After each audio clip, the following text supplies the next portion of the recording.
नमस्कार प्रिय दर्शकों, एक बार फिर आपका स्वागत है हमारी YouTube चैनल प्राचीन ज्ञान में।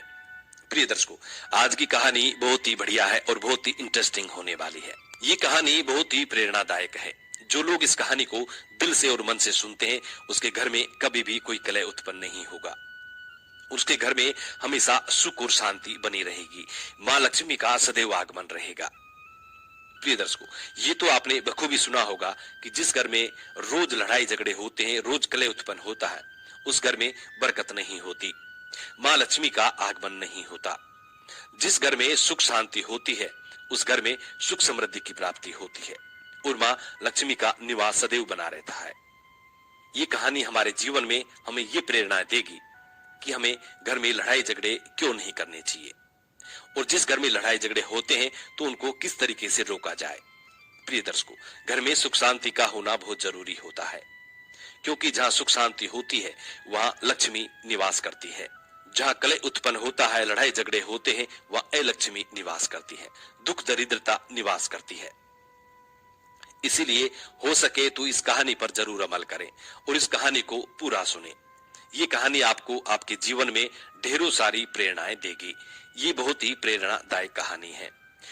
शुरू करने से पहले जो लोग हमसे नए जुड़े हैं वो हमारे चैनल को सब्सक्राइब करें, अच्छे अच्छे कमेंट करें, बेल आइकन ऑन करना ना भूलें, ताकि हर आने वाली वीडियो का नोटिफिकेशन सबसे पहले आपको मिले। प्रिय दर्शकों, हमारे इस चैनल में हम रोज नई कहानियां, नई नई जानकारी लेके हाजिर होते हैं।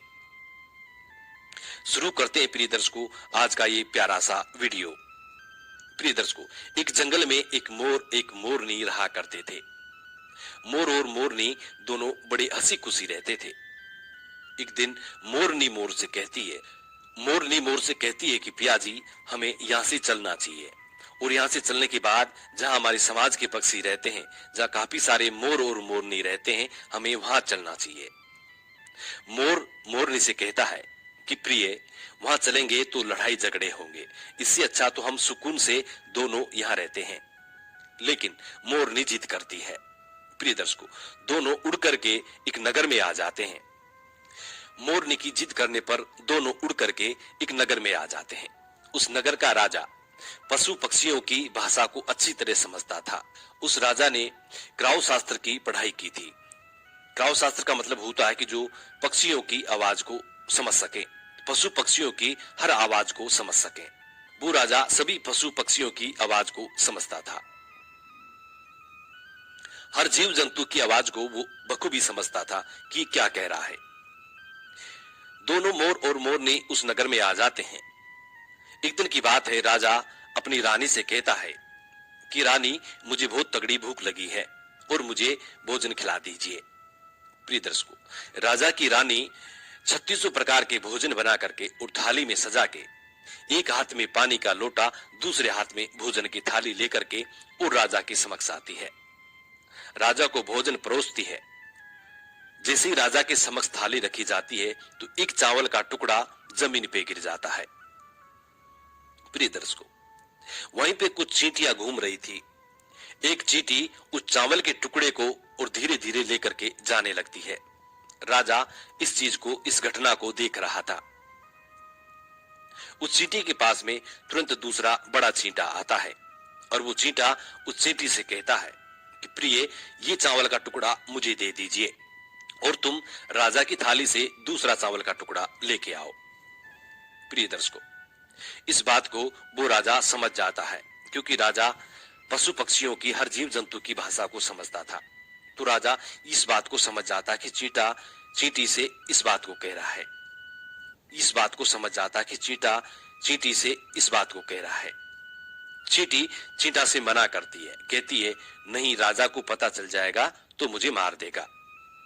लेकिन चींटा फिर भी कहता है, चींटा कहता है कि राजा को कोई पता नहीं चलेगा, नहीं, राजा हमारी भाषा को समझता है। चींटी फिर जाने की कोशिश करती है, लेकिन आधे रास्ते से वापस लौट जाती है और जाके चींटे से कहती है कि नहीं, मैं नहीं जाऊंगी, हो सकता है राजा को पता चल जाए और राजा मेरी मृत्यु भी कर सकता है। चींटा चींटी से कहता है। चींटे को इस बात का भान हो जाता है कि राजा हमारी बात को सुन रहा है और समझता है। चींटे को इस बात का भान हो जाता है। चींटा चींटी से कहता है कि राजा हमारी बात को सुन रहा है और समझता भी है। राजा ने हमारी बातों को सुन लिया है। चींटी चींटे से कहती है, यदि राजा ने हमारी बात को सुन लिया है और राजा यदि हमारी बात को किसी अन्य व्यक्ति से कहेगा तो राजा उसी वक्त पत्थर का बन जाएगा। राजा चींटा और चींटी की इस बात को बखूबी सुन लेता है और समझ भी लेता है। राजा इस बात को सुनकर हंसने लगता है। राजा को हंसी आ जाती है। जैसे राजा को हंसी आती है, उधर राजा की रानी रसोई से बाहर कदम रखती है। जैसे रसोई से बाहर निकलती है तो राजा हंसता हुआ दिखाई देता है। रानी राजा को हंसता हुआ देखकर सोचने लगती है कि शायद मुझसे कोई गलती हुई है, इसलिए राजा हंस रहे हैं। रानी राजा के पास में आती है और राजा से कहती है, महाराज, क्या मुझसे कोई अपराध हुआ है?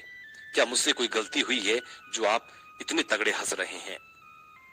राजा कहता है, नहीं, ऐसी कोई बात नहीं है, बस ये तो यूं ही हंसी आ गई। प्रिय दर्शकों, रानी जिद करती है और कहती है, नहीं, मुझे आपको बताना ही पड़ेगा कि आप किस बात पे हंस रहे हैं। राजा बार बार मना करता है क्योंकि राजा को पता था, राजा को ये मालूम था कि चींटी ने ये कहा है, यदि मैं चींटी वाली बात किसी को बताऊंगा तो मैं पत्थर का बन जाऊंगा। इसलिए राजा रानी को ये बात नहीं बताना चाहता, लेकिन रानी बार बार जिद करती है और कहती है, आपको मुझे बताना ही पड़ेगा। यदि आप मुझे सच्चा प्रेम करते हैं, अपनी रानी मुझे समझते हैं, तो आपको बताना ही पड़ेगा। अब राजा बड़ा धर्म संकट में पड़ जाता है। राजा बार बार मना करता है।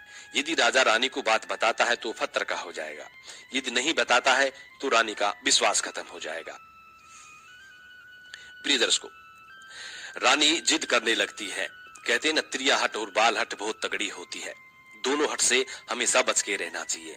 जितना हो सके इनको संभाल के ही रखना चाहिए। प्रिय दर्शकों, रानी त्रिया हट करती है। त्रिया हट के चक्कर में राजा को झुकना पड़ता है और राजा कहता है, ठीक है, यदि मैं आपको ये बात बताऊंगा तो आपको पछताना पड़ेगा। रानी कहती है कि अभी तो आप मना कर रहे थे कि यूं ही कोई बात नहीं है, अभी आप कह रहे हैं कि मुझे पछताना पड़ेगा, जरूर कोई तगड़ी बात है। तो रानी और भी ज्यादा जिद करने लगती है। राजा कहता है, ठीक है, यदि आप नहीं मान रही हो तो किसी जंगल में चलते हैं, वहां मैं आपको इस बात को सुनाऊंगा। प्रिय दर्शकों, राजा रानी रथ में सवार होकर के और जंगल की तरफ निकल जाते हैं। जैसे वो जंगल में, घनघोर जंगल में पहुंच जाते हैं और राजा इस बात को शुरू करने लगता है, रानी को सुनाने लगता है। जैसे वो थोड़ी थोड़ी बात कहते गया, जैसे ही राजा थोड़ी थोड़ी बातें रानी को सुनाता गया, वैसे वैसे वो धीरे धीरे पत्थर का होता गया। जैसे राजा ने आधी बात रानी को सुनाई तो आधा पत्थर का हो गया। राजा फिर रानी से कहता है कि रानी, मैं धीरे धीरे पत्थर का बनता जा रहा हूं, तुम बहुत पछताओगी। रानी कहती है कि राजा साहब, महाराज, थोड़ी सी बात बची है, उसको भी कह दीजिए। प्रिय दर्शकों, राजा संपूर्ण बात कहता है और राजा पूरा पत्थर का हो जाता है। रानी की जिद के कारण राजा पत्थर का हो जाता है। रानी सर पकड़ के रोने लगती है। उस पत्थर को हिलाने की कोशिश करती है, मगर भारी भरकम पत्थर कैसे हिले, क्योंकि राजा बहुत भारी था। इस कहानी से हमें ये सीख मिलती है कि कभी भी त्रिया हट के चक्कर में ना पड़े। जो लोग त्रिया हट के चक्कर में पड़ जाते हैं उनका पतन निश्चित होता है। जो लोग त्रिया हट के चक्कर में पड़ जाते हैं उनका पतन निश्चय ही हो जाता है। इसलिए कभी भी त्रिया हट के चक्कर में ना पड़े। हम उम्मीद करते हैं कि ये जानकारी आपको जरूर पसंद आई होगी। जी नमस्कार, धन्यवाद।